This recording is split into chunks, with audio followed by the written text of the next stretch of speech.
Peux-tu braver et la mort et l'enfer? La force est en Christ, la force est en Christ. C'était l'émission Retour aux fondamentaux de la foi en Jésus-Christ de Nazareth. Jésus d'un mot fait tomber tous les fers. La force est dans le sang de Christ. Je suis fort. Retour aux fondamentaux de la foi en Jésus-Christ de Nazareth, une émission d'enseignement présentée par le pasteur Ketcho Joseph. Oui, plus que vainqueur par le sang. Retour aux fondamentaux de la foi en Jésus-Christ de Nazareth, tous les mercredis de 10h45 à 11h15. Veux-tu du ciel? Contact du pasteur 53 53 03 84.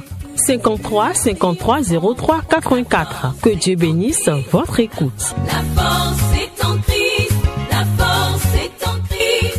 Que le Seigneur nous bénisse spécialement ce jour. Que le Seigneur vous fortifie. Que le Seigneur vous édifie. Comme vous êtes dans une période festive, je voudrais vous dire que le Christ nous a soustrait des rudiments de ce monde, les rudiments du cosmos, que les petites choses de ce monde, pas l'essentiel. Christ est notre fête. Parce que dans la nouvelle alliance, dans la rédemption, Christ notre Seigneur, en étant l'accomplissement des 7 grandes fêtes de l'Éternel, dans Lévitique 23, caduque tout ce qui est fait. Et la Bible nous dit, dans Galates 4, nous n'observons plus les jours, les mois, les années. Nous ne ferons plus ça. Parce que Christ nous a transportés dans un niveau spirituel où nous vivons presque en dehors du temps et de l'espace, dans la vérité. Il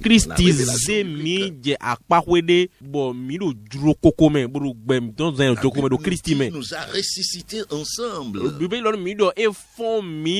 a placés en lui. Nous sommes en Christ. Le monde ne détermine plus nos sorts. Nous sommes en Christ justifiés. Christ est en nous glorifiés. Dieu nous voit au travers du Christ. Il nous a soustrait aux choses élémentaires de ce monde. Et il veut que nous ayons constamment nos regards sur lui. Parlant de la résurrection du Christ, c'est l'une des conséquences de cette résurrection. La résurrection de notre Seigneur Jésus-Christ. Puisque nous avons parlé dans des fêtes, nous voulons parler surtout de cette résurrection. Nous voulons parler vraiment aujourd'hui. Jésus-Christ prémisse. Prémisse en ce qui concerne les ressuscités. C'est de ça que nous allons parler surtout. Toujours dans ce passage que nous avions commencé l'autre fois. Christ est ressuscité des morts. Il est les prémices de ceux qui sont morts. Car puisque la mort est venue par un homme, c'est aussi par un homme qu'est venue la résurrection des morts. Et la Bible dit ici, comme tous meurent en Adam, même aussi nous revivrons en Christ. Chacun en son rang. Et puis ceux qui appartiennent à Christ lors de l'avènement. Alléluia. Alléluia. Alléluia. Alléluia. Christ est notre espérance. Christ notre espérance. Le Saint-Esprit l'a révélé encore dans Colossiens 1, 27. L'espérance de la gloire. Alléluia. Alléluia. La seule espérance que nous avons aujourd'hui de la gloire, c'est Jésus-Christ de Nazareth, le glorieux ressuscité. Gloire soit rendue à son Seigneur. Alléluia. Alléluia. Et donc, ce que la Bible nous présente là, comme tous meurent en Adam, tous revivront en Christ. Alléluia. Alléluia. Oui, je vais faire une pause ici pour rappeler ceci. Les réformes protestantes et qui entraînaient donc les mouvements protestants.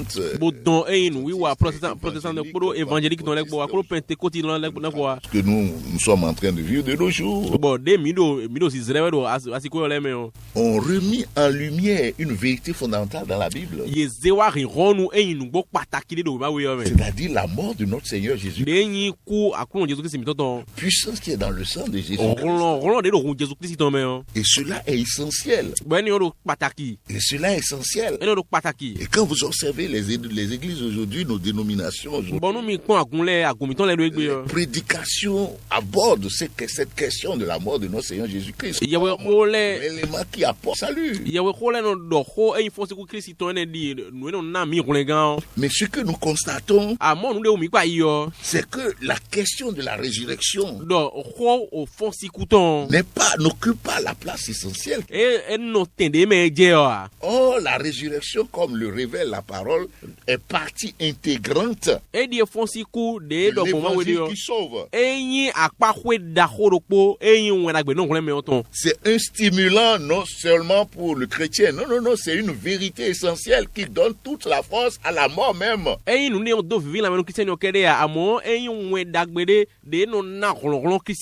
c'est un thème dominant dans la Bible. C'est pourquoi nous sommes toujours en train de parler de ça. Alléluia. Alléluia. Christ comme prémisse. Puisqu'il est ressuscité, c'est la certitude. La certitude que tu dois être ressuscité, c'est-à-dire ton corps obtiendra la rédemption. Et tu l'as déjà. C'est déjà scellé. Ce que Dieu t'a donné pour prouver que ça là, tu l'as déjà. Et que cela ne peut pas ne pas s'accomplir. Ce sont l'Esprit Saint. Gage de notre héritage.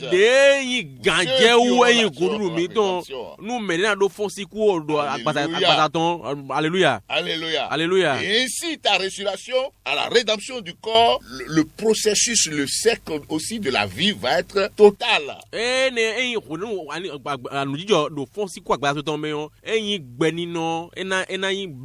C'est-à-dire quoi? Si la mort est un cercle qui commence par la mort du corps, continuer vers la mort du corps et de la mort de l'âme, de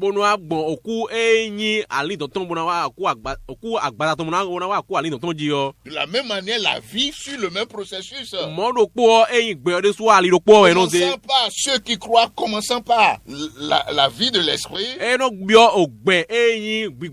qui contamine l'âme et ça sert par la rédemption du corps. Et c'est en Christ que nous avons la chose. Puisque Christ nous a présenté sa résurrection dans cette dimension, c'est ce qui se produit dans notre vie et qui se produira dans notre vie. Alléluia. Alléluia. Alléluia. Alléluia. Donc le verset 20 que nous venons de lire montre que la rédemption du corps. Alléluia. Alléluia. Et cela nous permet donc de comprendre quoi? Jésus de Nazareth. Jésus-Christ de Nazareth. Il est le chef de la nouvelle race, comme l'avions dit.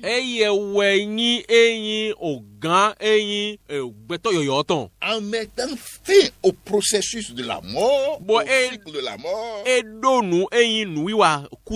par son œuvre de rédemption,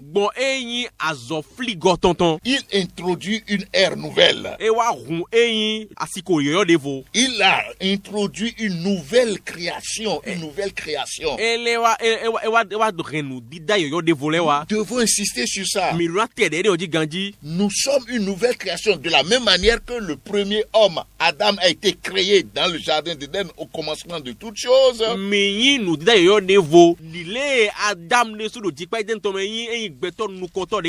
Jésus-Christ, par son œuvre, a créé une nouvelle entité qu'on appelle les hommes régénérés. Une nouvelle création. Nous ne sommes plus adamiques seulement. Non. Nous sommes une nouvelle création. 2 Corinthiens 5:17. Jésus-Christ de Nazareth nous a montré l'image parfaite. Ayant porté l'adamique par son incarnation, sa naissance par Marie, portant les traits d'Adam, devenu parfaitement homme. La Bible nous montre que dans sa résurrection, quand vous le regardez dans sa résurrection, il n'est plus vraiment Adam. Il est devenu une nouvelle création en quelque sorte. Prémisse, inaugurant l'ère des hommes créés de nouveau. C'est ça que toi, chrétien, tu dois saisir. Alléluia. Il faut connaître ton identité. Et c'est lui le chef de la nouvelle création. Le Seigneur Jésus-Christ de Nazareth. Il a inauguré une nouvelle humanité. Alléluia. Et c'est ça notre bonheur. C'est notre espérance. C'est notre raison de croire. Christ Jésus créateur. Celui en qui tout subsiste. Lui là, dans sa résurrection, il nous montre quoi? Si tu crois en lui, tu es un homme nouveau. Tu es une nouvelle création. Un homme régénéré. Un homme qu'on ne cherchera plus en Adam. Mais un homme qu'on va se chercher dans le dernier Adam. Voilà. Toujours cette première épître, chapitre 15. Alléluia. La Bible nous dit dans le verset 45 ceci. Pourquoi il est écrit? Le premier homme, Adam, devint une âme vivante. Alléluia. C'est ça Jésus-Christ. C'est lui qui est l'esprit vivifiant. Alléluia. Le Seigneur Jésus-Christ, dans sa résurrection, donne la vie éternelle, la vie de Dieu, qui ne périt jamais. C'est en lui qu'on te trouve. C'est en lui qu'on t'a recréé pour les bonnes œuvres. Tu ne dois plus rechercher Adam premier. Tu ne t'identifieras plus à ça. Parce que si tu regardes Adam le premier, tu verras la honte. En lui, c'est la mort. C'est de lui qu'on a hérité la mort. Les faiblesses, le chaos, le désespoir. Mais quand tu regardes à Christ, tu vas voir la vie. Tu vas voir la vie. Tu vas voir la force. Tu vas voir le triomphe, la joie, la paix, ta sécurité éternelle. C'est en lui que nous sommes. En lui depuis que nous regardons, nous chrétiens, en t'identifiant à Jésus-Christ, en ce que déjà tu es identifié à Christ, on t'a créé en Christ, tu es un ouvrage en Christ, portant les marques du nouvel homme Christ, la nouvelle création. C'est ça qu'il faut contempler. Et c'est ça qui va te donner la force de marcher aujourd'hui dans la domination sur le péché, sur le monde des ténèbres. C'est ça le nom que Dieu t'a donné. Donc Jésus-Christ de Nazareth, dans son œuvre, il a mis fin à la race adamique pour ceux qui croient.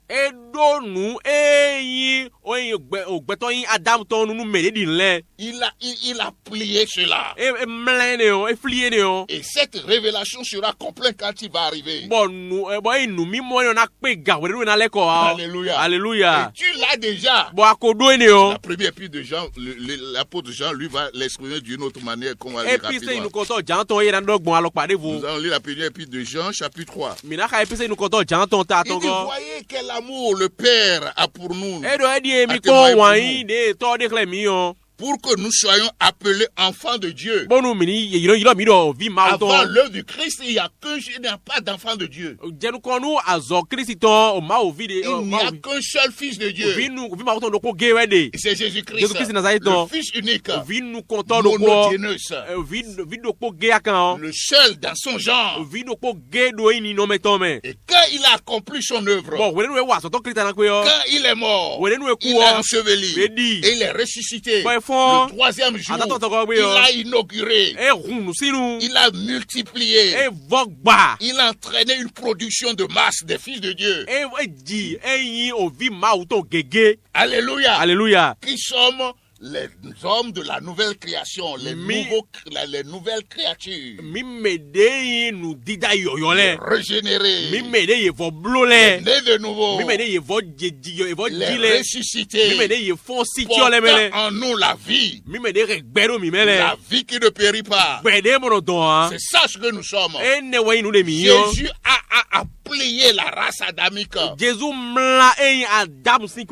par son œuvre. En espérance, mais aussi de façon virtuelle et actuelle et réelle. Alléluia. Alléluia. Donc, sors de la race d'Adam maintenant. Et regarde à Christ. Le ressuscité. Qui est présenté comme prémisse.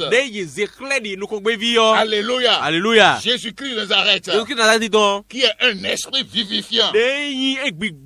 Non l'âme, non la dame qui est une âme vivante seulement. Mais ici, Jésus-Christ, c'est un esprit vivifiant. Et dans son œuvre, il est en train de rendre caduque tout ce que nous avions connu, hérité d'Adam le premier. Chrétien, c'est ça l'évangile. Et c'est ça qui doit être la préoccupation. Que le Seigneur dans sa gloire nous envahisse par cette révélation qui est la source de la masse dans la domination sur le péché, dans l'affranchissement et dans le triomphe dans ce monde, en attendant la manifestation, le glorieux ressuscité. Alléluia. Alléluia. Donc c'est important, mon frère. Bien l'œuvre de la rédemption. Et les implications. Jésus-Christ est l'esprit vivifiant. T'as vu, regardez ce que la Bible dit. Je vais encore relire ce passage. Bible dit ici, comme tous meurent en Adam, c'est pourquoi il dit quand tu regardes Adam, tes yeux ne sont que sur Adam. Et tout le temps sur Adam, tu t'identifies à Adam. La Bible dit, et puisque la mort est venue par un homme, Adam là, la vie là, aussi la résurrection, c'est pas un seul homme, c'est Jésus-Christ. C'est Jésus-Christ qui a entraîné la résurrection. Toi qui m'écoutes et qui ne connais pas Christ, entends ce que l'Esprit te dit aujourd'hui. Viens à Jésus-Christ, le ressusciter, pour qu'il te ressuscite d'entre les morts. La Bible dit ici, comme tous meurent en Adam, si tous revivront en Christ, chacun en son rang. Parce que Jésus là, lui, il est déjà ressuscité. Et nous là, nous attendons la rédemption du corps. Quelque chose que nous avons déjà. Alléluia. Alléluia. Alléluia. Alléluia. Lisons encore un autre passage. Toujours la première épître de Paul aux Corinthiens, chapitre 15. La Bible nous dit ceci. L'apôtre, pour soutenir, a évoqué deux idées essentielles. Déjà dans le verset 19, il dit, si c'est dans cette vie seulement que nous espérons en Christ, nous sommes les plus malheureux de tous les hommes. Et dans l'autre verset, dans un autre verset, disons le verset 30, 34, nous lisons ceci. Il dit, si c'est dans des vues humaines que j'ai combattu contre les bêtes à Éphèse,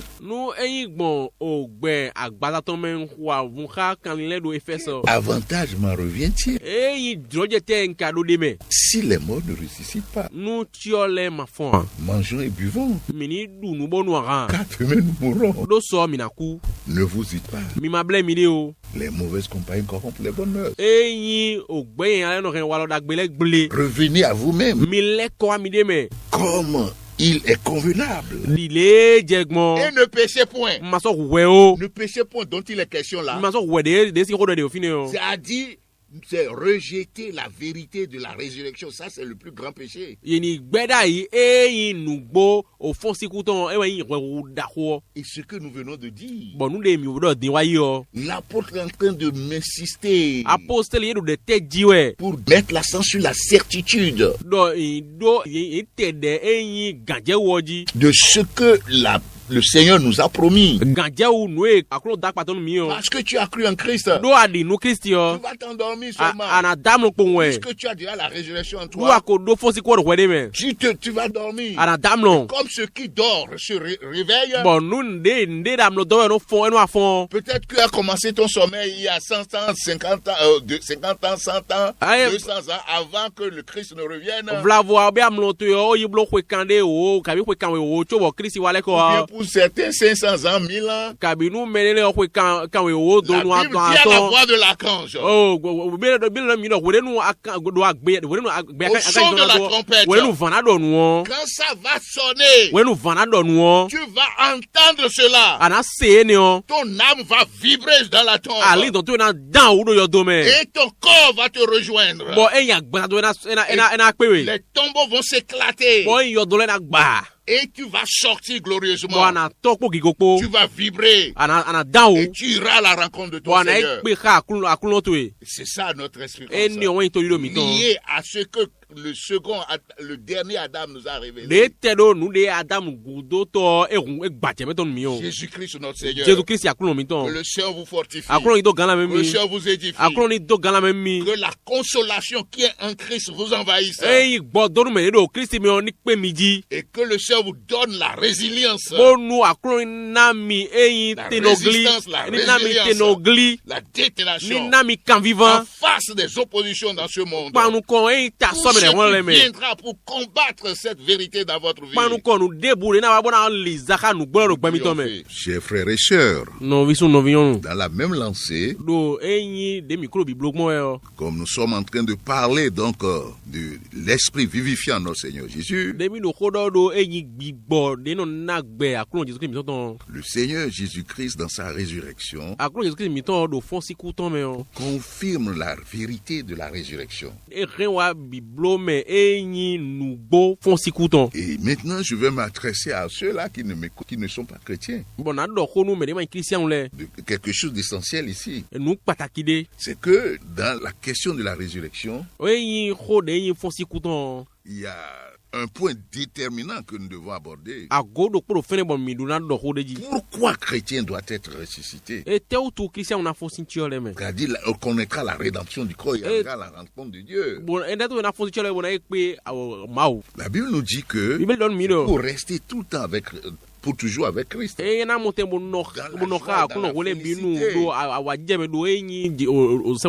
Alléluia. Alléluia. Donc c'est une résurrection pour la vie éternelle. Mais dans ce même principe de la résurrection, la Bible nous révèle aussi que ceux qui ne croient pas en Christ là, il y aura aussi une résurrection pour eux. Alléluia. Alléluia. Alléluia. Alléluia. Et c'est ça le mystère. Et toi qui ne connais pas Christ, il est intéressant pour toi que dans ce monde, tu crois en Christ pour ne pas connaître cette forme de résurrection qui va être une résurrection pour le jugement. Alléluia. Alléluia. C'est ce qui attend de toi qui ne me crois pas. Il ne faut pas espérer seulement dans ce monde. Quand tu vas rester ici là, tout ce que tu auras fait ici là, tout ce que tu as fait ici là, quand tu vas mourir là, c'est pas fini. C'est pas fini. Dieu va t'amener en jugement après ta résurrection. Une résurrection pour le jugement et la mort éternelle. Tandis que le chrétien, lui, son corps va être rédempté. Toi, ton corps va pourrir. On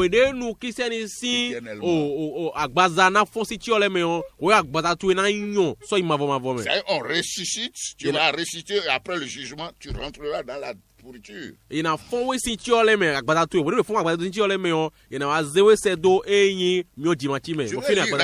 passage pour que tu comprennes ce que nous sommes en train de dire. Qui est lié à cette vérité fondamentale dont nous sommes en train de parler. Dans Jean 5, verset 25, 28, voici ce que le Seigneur Jésus disait de lui-même. C'est-à-dire l'esprit vivifiant. Jésus nous dit ceci. Je vous lis le verset 28. Il dit, ne vous étonnez pas de cela, car l'heure vient. Tous ceux qui sont dans les sépulcres entendront sa voix. Alléluia. Alléluia. Alléluia. Alléluia. Quand il viendra là, voilà ce qui va se passer. Il dit, ceux qui auront fait le bien ressusciteront pour la vie. Nous, les chrétiens, c'est ça. Notre résurrection, c'est pour la vie. Alléluia. Alléluia. Mais ceux qui auront fait le mal ressusciteront pour le jugement. Donc c'est pas fini. Tous les désordres que tu fais ici là, tuer les gens, mentir, voler, adultère, détournement, la colère, la destruction. Tu vas répondre. Ta mort physique ne va pas te cacher. Donc, quand tu es mort là, c'est pas fini. Donc, dans tes va-et-vient là, règle le problème avec Christ, le grand juge. Et la Bible dit ici, ceux qui auront fait le ressusciteront pour le jugement. Qu'est-ce que ça veut dire faire le mal? Faire le mal, c'est rejeter l'évangile de Jésus-Christ. Ne pas se repentir de ce qu'on croit, ce qui fait ton orgueil aujourd'hui pour accepter Christ.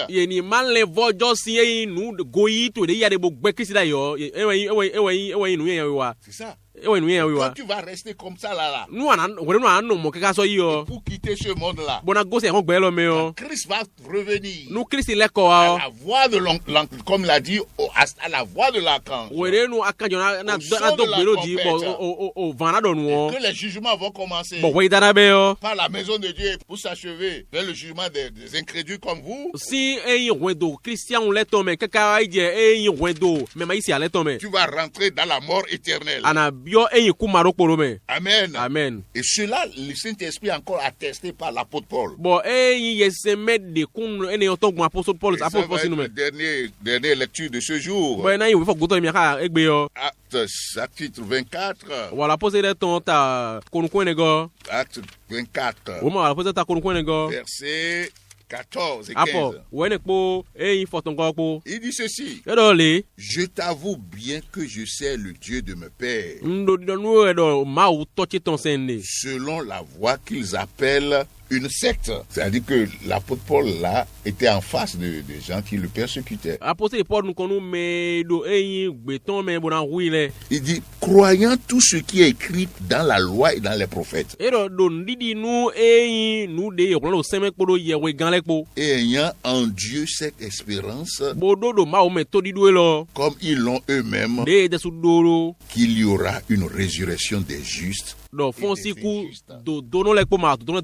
Alléluia. Alléluia. L'espérance du chrétien, c'est ça. Il espère sa résurrection. Et nous sommes appelés à annoncer ce que nous annonçons. Il y aura aussi une résurrection pour toi, injuste. Il faut te réfugier dès maintenant dans l'esprit vivifiant Jésus-Christ. Pour échapper à ce jugement pour la mort éternelle. Qui est pour la mort éternelle. Mais toi, chrétien, qui est déjà dans l'esprit vivifiant, toi qui es justifié en Jésus-Christ, et qui est en Jésus-Christ justifié, et en qui Jésus-Christ glorifié est, demeure ferme dans ton espérance. Que le Seigneur te bénisse. Que le Seigneur te soutient. Seigneur te fortifie. Puissant de Jésus. Amen. Amen. Peux-tu braver et la mort et l'enfer?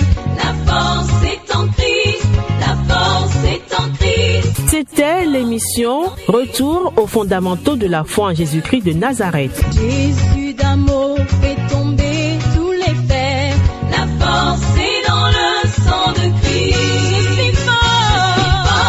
Retour aux fondamentaux de la foi en Jésus-Christ de Nazareth, une émission d'enseignement présentée par le pasteur Ketcho Joseph. Oui, plus que vainqueur par le sang. Retour aux fondamentaux de la foi en Jésus-Christ de Nazareth, tous les mercredis de 10h45 à 11h15.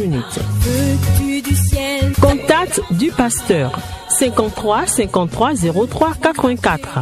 53 53 03 84. Que Dieu bénisse votre écoute.